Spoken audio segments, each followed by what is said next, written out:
La seguridad de la escena tiene tres factores importantes, que es la escena como tal, que hay en escena, que está involucrado. La seguridad, tuya primero. La persona más importante eres tú, primero tú, segundo tú, tercero tú. Déjense de creer que el más importante es el paciente, no, el más importante eres tú. Si tú no entras, ¿quién lo salva? Entonces primero, nosotros, primero, segundo y tercero. Cuando la escena está segura, y cuando hablamos de seguridad de la escena, hablamos que no haya riesgo, no haya peligro, y la bioprotección. Cuando hablamos de bioprotección, guantes, gafas, tapabocas. La protección va a depender del nivel de la amenaza. ¿Ok? Pero la protección mínima es el uniforme del test, que ya eso ya es un EPI. El uniforme del test ya es un EPI. Que la gente cree que nada más es apariencia, no, ya es un EPI. Está diseñado para el nivel de amenaza al cual el test está sometido diariamente. Después de eso, nosotros utilizamos unos métodos de protección adicionales, que serían los guantes para evitar el contacto con algún tipo de fluido o secreciones, y las gafas. Debemos acostumbrarnos a usar las gafas de protección. La gente no lo quiere entender, pero es importante. Yo cuando estaba en abril, esa foto que vieron, los que se metieron a YouTube a ver el test zone de zona. Esa foto era la brigada motorizada donde Denny y yo pertenecíamos. Y nosotros usábamos pantalones azules, con bolsillos, no sé, se llamaban Ranger, y camisa blanca y chaleco naranja. Y los fines de semana yo usaba una camisa blanca diario. Y los fines de semana, cuando metía la bala 7 camisas, habían goticas de sangre que ni me había dado cuenta cuando me cayeron ahí. Imagínate si las goticas de sangre cayeron ahí, me pudieron haber caído en la boca, me pudieron haber caído en los ojos, en cualquier parte que me pudiera generar una contaminación. ¿Qué le quiero decir con esto? Que a veces andamos muy confiados y no nos damos cuenta que estamos expuestos profesionalmente y hay que protegerse. Entonces la protección mínima, el uniforme del test, guantes y mínimo gafas. Porque cualquier gota de cualquier fluido que caiga en los ojos es una mucosa que rápidamente pasa el torrente sanguíneo y nos contaminamos. ¿Qué pasa si estamos enfrentando a un paciente que tiene una afección respiratoria, que está tosiendo, que está generando aerosoles, que tiene alta probabilidad de contaminación? Agregaríamos algo adicional, como el tapaboca. Recuérdense cuando estábamos con el problema del COVID, todo el mundo andaba con tapabocas y hasta las pantallas. ¿Por qué usábamos las pantallas? Porque también entra por la mucosa ocular, ¿ok?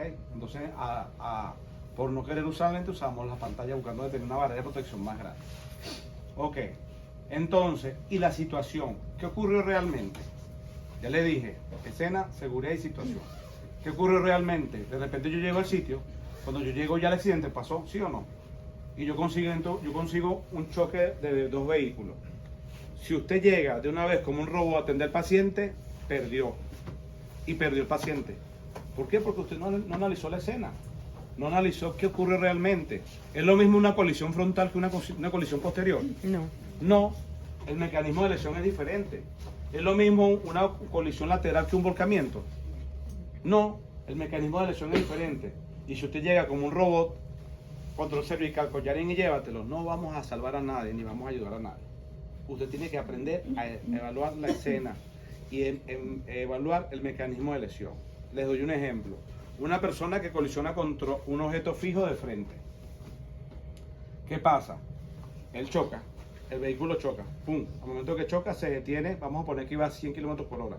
Se detiene de 100 a 0 en fracciones de segundo. El vehículo se detuvo. Pero ¿qué pasa con la persona que va dentro del vehículo? Que absorbe la energía de alto. Pero antes de eso, esa persona también sigue en marcha. Se detuvo fue el vehículo, pero tú sigues a la misma velocidad. ¿Qué te detiene a ti? Te detiene el cinturón de seguridad. Te puede detener el volante si no tienes cinturón de seguridad. Si no tienes cinturón de seguridad, te detiene el volante y el parabrisas.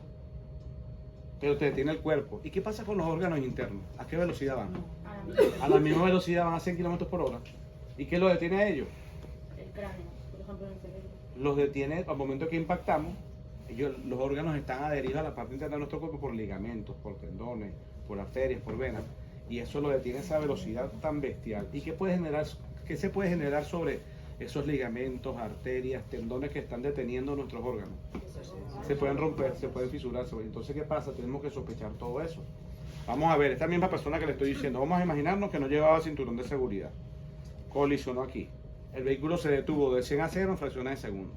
Después, ¿qué lo detiene a él? El volante y el parabrisas. Mira, el volante pegó en el tórax. ¿Y el paracabeza con qué pega? Con el parabrisas. Pega aquí, la cabeza hace esto.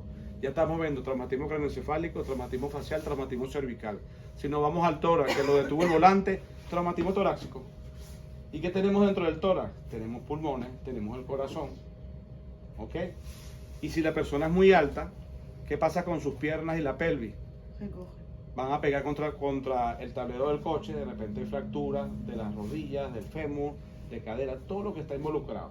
Si usted llega rápidamente, aquí yo estoy explicando poco a poco, pero cuando usted agarra en experiencia y ustedes vean un coche o vean un accidente, lo que sea, ya se van a dar cuenta de todo lo que puede estar involucrado, porque en base a lo que está involucrado, usted va a actuar. Entonces, esta persona que le estoy diciendo, que colisionó, que lo paró el parabrisas, lo paró el volante, ¿qué deberíamos hacer? Primero que todo, el paciente tiene que llevar collarín, ¿sí o no? Porque es una lesión cervical, vaya donde vaya. Aparte de eso, ¿qué puedo sospechar yo en el tórax? Al momento que impactó con el volante, ¿qué puede haber en el tórax? Fractura. Fracturas costales. ¿Y esas fracturas costales qué pueden generar secundariamente? Neumotora, un hemoneumotora o neumotora, hemotora, cualquier cosa, pero va a haber lesiones pulmonares probablemente. Entonces, ¿qué me dice eso a mí? Traumatismo craneoencefálico, ponte las pilas, el paciente se te va a deteriorar neurológicamente, vas a tener que manejar la vía aérea. Número 2, paciente con traumatismo torácico, probablemente neumotora, hemoneumotora, vas a tener que manejar la vía aérea y tener con mucho cuidado y verificar que no se forme un neumotorax a tensión. Y así tú vas viendo todas las cosas. Aparte de eso, si hay lesión en la pelvis, ¿qué pasa con la pelvis? ¿Qué capacidad tiene la pelvis? ¿Qué pasa con la pelvis? ¿Por qué la pelvis es tan delicada? Puede Porque hace sangrar. hemorragia. Puede sangrar todo el volumen de sangre del cuerpo. Cada centímetro que se abre equivale a 1 litro. Entonces, si yo no me pongo las pilas, si yo no pienso eso, lo saco como un saco de papa y lo monto. No, está bien, saca, lo montas en una silla de ruedas en vez de una inmovilización adecuada, vas a hacer que esa pelvis, que pudo haber estado estable en situación de buen manejo, se lesione, se abre y el paciente tenga un choque hipovolémico por tu mal manejo. Y todo eso por no saber. Entonces, todas esas cosas son fundamentales. Y todo eso entra en el primer paso, que es la seguridad. Vean que están viendo que no es tontería. Entonces, dentro de todo esto, yo aprovecho esto para decirles que pónganse las pilas y pónganle cariño a lo que están haciendo, porque esto no es un juego. Esto no es un juego. Y recuérdense, al 90% de los casos que activan unidades, ¿quiénes van? Las básicas. Las básicas.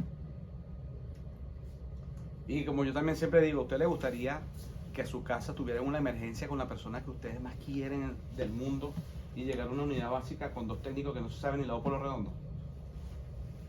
Entonces pónganse las pilas con eso y yo los invito a estudiar, porque esta es la única manera.